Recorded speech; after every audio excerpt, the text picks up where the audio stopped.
Well, we got good weather ahead of us, not so good weather behind us. We're using wireless charger, bro.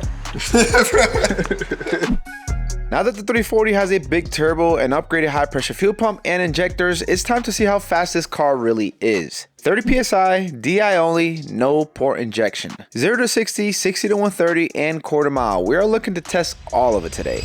All right, guys, long overdue. I got to take the 340 out to the drag strip today and see what numbers we can put down with the DS3 high pressure fuel pump and the E70 injectors from Dorsch Engineering. It is very swampy in Florida, unfortunately, still very humid, very hot. So it's one of the bigger issues we've been dealing with, the 340, when we go to the drag strip. So did open up the vent here for the hood, see if that can let out a bit of steam from there. Here's the cover. So normally once you have this installed, water doesn't get into the engine bay and it gets funneled over to the side where the headlights are at. And then once you have this off, then obviously you can see a little bit of stuff, right? The engine cover, charge pipe, little sensor here, a little bit of the turbo inside, but we should be fine as long as it doesn't rain. It's supposed to rain in our area at the moment, but Orlando Speedway apparently is pretty clear for the next few hours. And honestly, guys, I cannot wait for boost weather later on in the year. We're currently in August right now, and it's still already hot here in Orlando. So that, or I'm gonna have to invest into like an icebox setup or something like that to keep those ITs down. The one thing the car has been struggling with, especially at the drag strip, are high intake temps. Here in Florida, the summers are brutal, and the air-to-water cooling system found in modern BMW engines like the B58 aren't that great when just sitting around, even if you do upgrade the intake manifold. I was just hoping that the ITs would be a non-issue today. All right, so first things first, we're gonna go on XHP and we're gonna tweak some settings. Prior to today, I've always launched the car in first gear when at the drag strip or if I'm doing, you know, a street quarter mile. Currently at 30 PSI with a 6870. It's a lot of power, probably like around 700 horsepower. So we're starting to launch in second gear. It'll help us with traction, obviously. And the second thing is just easier to catch that second or third gear instead of that crazy first gear launch to second, where you can technically like shatter stuff as well if you hook. No thanks, I choose life. So we're currently on stage 3. I really haven't messed with any of the custom settings, but we will today. And the first thing we're gonna mess with is, by the way, there's a lot of options here, guys. Just stuff that I've really never messed with because I'm not too familiar with it. Later on the road, once we're making 1,000+ horsepower, we'll probably mess around with that with somebody that is familiar with this. Take off in second gear. So the idea here is if you're at the quarter mile and you want to just do the run in full automatic sport, it's going to start you in first gear. So we'll edit this so we can start in second gear. So we activate the setting. You can do it for regular drive mode, you can do it for S mode, and you can do it for M mode. We only need it for sport automatic mode, because manual you can just control it, and then D mode, it's whatever. If I'm driving normally, I just want all the gears for better fuel economy. So we'll have S mode on, so start me at second gear, so I can do an automatic pass. So we'll save that. And the other thing I'm kind of worried about, but I'm not sure if it's going to affect me, kick down. So I've heard in situations where some people, you know, force the car into second with SHP, but can get a kick down immediately after launch, and we do not want that. Apparently it's only happened a few times. Maybe the XHP has fixed that since then. The problem with kick down, if you go in there and you go to, let's say, disable it, it does say that you lose some functions and you lose launch control and all that stuff. So I think we'll try it on the street without this being activated. If it does do a kick down, we'll go back in here and deactivate the kick down function so we don't have to worry about it shifting down when you don't want to. Take off in second gear is enabled, so that's good to go. Stage 3, we're already connected to the MHD universal adapter, which by the way is our top seller on the website, so make sure and check that out. I'll leave a link down in the video's description. We sell a ton of those, guys. It works for MHD, XHP, Beamer Code, like almost everything. They do have a new version. So I'm currently on V2.1. They have a V2.3 available. Wow. They skipped 2.2, by the way. Just went straight to Yo, what? 2.3. Alright, maybe they don't know how to count over there. I'm going to blame my slow times to XHP. They start in second, so the next logical number is third. Yeah.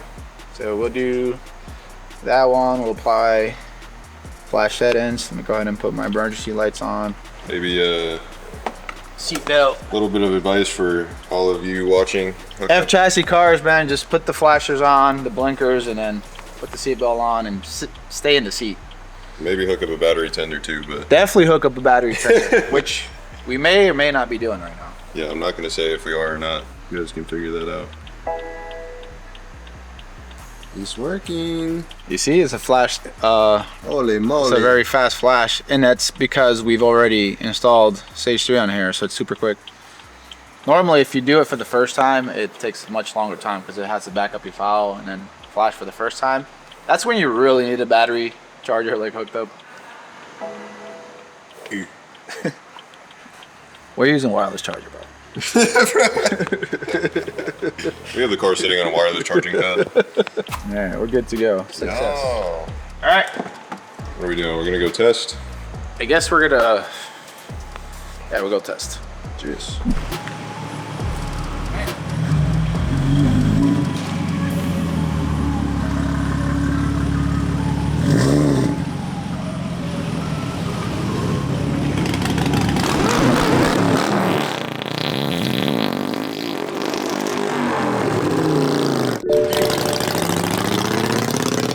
My dude looks like he's in a biker gang, bro. Oh, perfect timing. You haven't activated the vehicle extended warranty, so I need to verify, is your vehicle still in good running condition? Yeah, I voided the manufacturer warranty the same day because I modified it for a race car.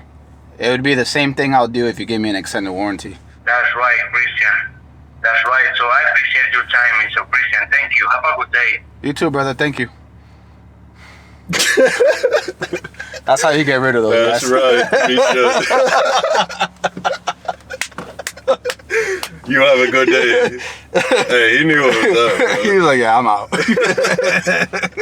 I'm calling to tell you that you forgot to activate your car's extended warranty. Oh, I did? Oh no. Oh my God. What's the condition of your car, sir? It's running good? Yeah, right. Okay. Oh, look. That's cool. So we are a regular drive. It's in gear number 1. Yeah, D1. And then I put it into a sport. S2. It goes straight to S2. That's the difference between D mode and S mode. Cool. Because sometimes, obviously, you're driving regularly. You don't need a start in second gear. But if you want to drive aggressively at the drag strip and you want to leave it on auto mode, S2 puts you right there with that XHP setting. Hey, technically, if you do start in second in D mode, then you get better MPGs. Huh? Do you though? I don't know. I don't think so. I think it's the opposite. I just made that up. It probably struggles. It struggles more probably. I don't know. I don't know if there's a benefit for daily driving to start in too, but it's definitely a benefit for what we're going to do today. Yeah. All right, let's go test. That was a black cat in the middle of the road. He actually turned around and went back the other way. Yeah, I was just going to say I'm not going to the drag strip today. He didn't cross, guys. We're good. I mean, is that good luck if they do the opposite of crossing? Yeah.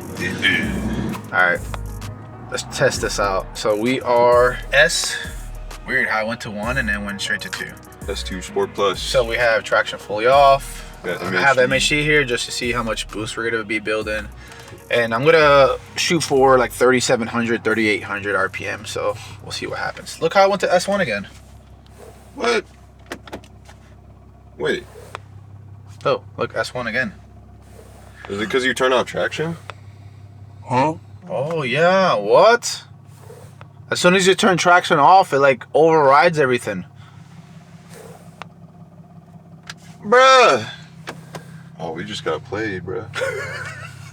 We just drove around for 20 minutes for nothing. What the hell? I guess I gotta see if there's another XHP setting that I'm missing. Yeah, what? Alright, we'll be back. Later. So I got XHP open again, and we are flashing it again. There's an option at the very bottom where you start in second. It says permanently lock second gear. That can mean so many things. I'm not sure. I'm just gonna guess based on how I grade out every other option that it stays in second gear no matter what when you start, no matter what mode you're in, even with traction off. So we're gonna test that now. Or does it lock you into second gear or lock out second gear? I don't know what that option is, but we're gonna try it. You're stuck in second forever.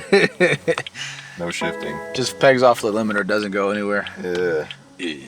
All right, so S2 mode, put it into Sport Plus, and it stays in S2.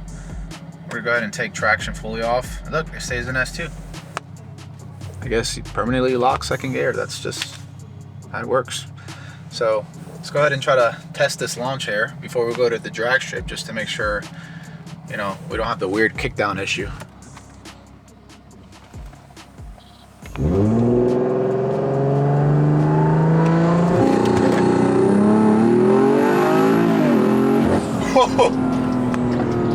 Okay, that felt saucy, bro. That's weird. I haven't been in the car with you and you launched in second. It takes forever to go. Yeah, it takes a while, but you're like eliminating one shift. Yeah. You don't have to worry about traction much. At least not with the setup that I have right now. You're definitely still pulling some G's right there too. Like it's not. I'm trying to figure out if that was faster than when I did it the other day on manual mode. I guess I'll take a look at the logs and I can go from there. So I looked over the log. Again, I'm just doing this for practice sake. I've never really launched any of my cars in second gear, so I'm trying to see how long I need to brake boost, how much stress can the stock transmission take, the stock converter. So I did brake boost to about 3,600 RPM, and I built about 11 PSI of boost, and it felt really nice. So I think we're just gonna roll with it. It didn't kick down, so that was a success. So I said we go to Orlando Speed World and see what times we can put down. Unfortunately, it was super hot. Even with this log, the IATs were 122, which is disgusting. But maybe by the time we get there, we're much better. Yeah, 103 on the dash right now. Let me see something else too. Transmission temp is another thing we're gonna take a look at today as well. We don't want it to go over 200. Oh, wow, and that did get up there. Yeah, real quick. It jumped like 20 degrees. So obviously second gear, and your brake boosting here, you got the torque converter spinning, so it heats up the fluid. So if it ever gets to a point that goes close to 200 or over 200, definitely want to let it cool down a little bit so I don't grenade everything. But yeah, we should be good to go. Cheers. All right, well, we got good weather ahead of us, not so good weather behind us. It seems to be the theme of our drag strip videos recently. We're kind of outrunning the clouds right now. Again. IATs are like 124. Maybe that means no one will be there this time. I don't know. One thing is for sure, the drag strip's probably gonna be dead. I hope so, bro, because make a few runs and get the out of here. Yeah, we're gonna be driving around the parking lot.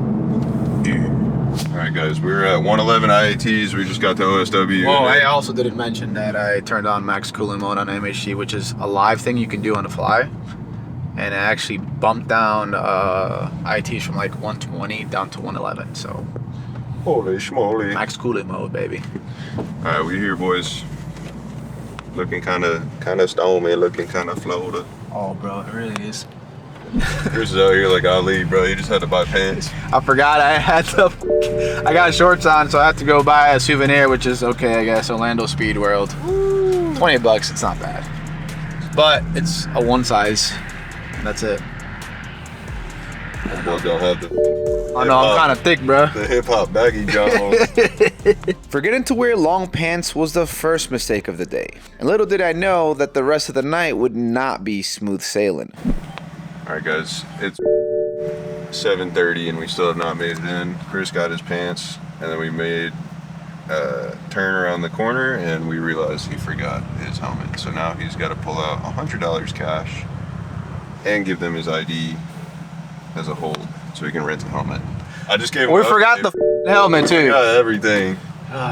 Chris wanted to go home, but I said we should stay. Oh God. If the car blows up, is it my fault? I don't know. I say we should leave because everything that could go wrong is going wrong. Yeah, but 3 bad things already happened, you know? Bad things happen in 3s. All right, guys, we're gonna get the helmet. We're gonna maybe go make a pass. We can. All right, guys, we finally made it to tech. Chris is gonna put his pants on. Yeah, sick. Got the cue ball helmet. Wait, helmet. All right. The minute we got to the drag strip, something had happened on the track and there was a massive delay. We just sat there. The IATs were well above 130 degrees. There was also a massive line to run. Too many things were going wrong and I felt like it was a sign. So I decided to do some runs on the street. I figured I'd just come back to the drag strip another time once the weather cools down. The first run I did was a 0 to 60 and quarter mile, which would be recorded together.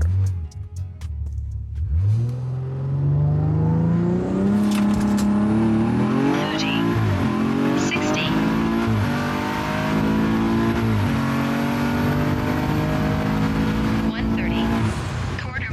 0 to 60 in 2.6 seconds is absolutely insane. In straight up supercar territory. I managed to run the quarter mile in 10 seconds flat, which is also wild. What really blew me away was a 60-foot time, 1.5 seconds. Sheesh. Guys, this is a stock B58 with a stock transmission on DI only.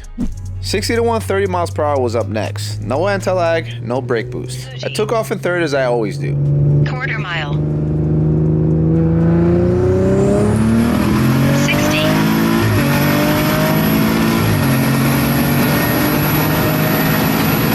6.1 seconds, nearly 5 seconds, which I think I could have got if I ran the car one more time.